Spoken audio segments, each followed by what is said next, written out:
Slugs and snails. Slugs and snails belong to a group of creatures called mollusks. All mollusks have soft bodies.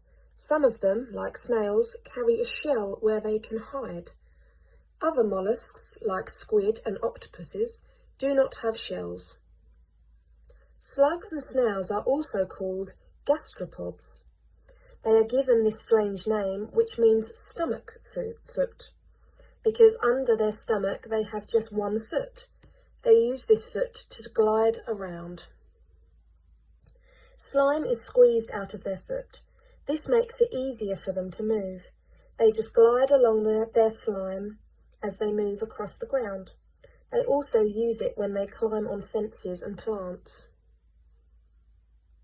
Gastropods are not very popular with farmers and gardeners because they feed mostly on plants.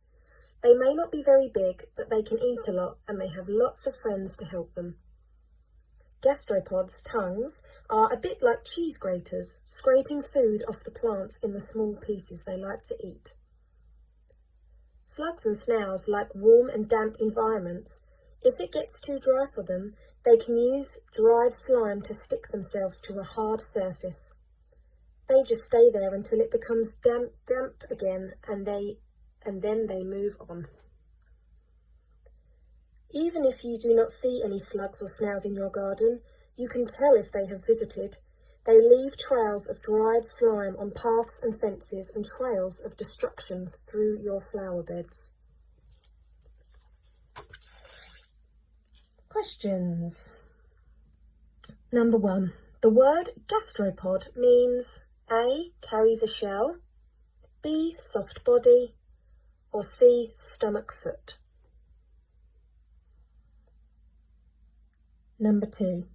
The gastropod's slime comes from its A. Stomach, B. Foot, or C. Head.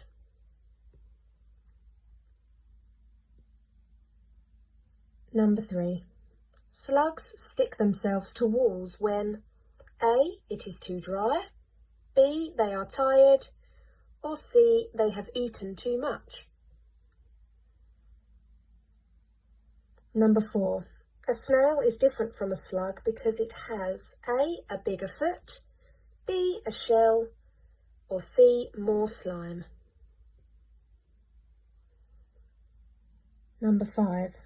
It is a fact that slugs and snails are A. revolting, B. not popular with farmers and gardeners, or C. gastropods. Number 6. In paragraph 5, the word them means A. slugs and snails, B. damp environments, or C. hard surfaces.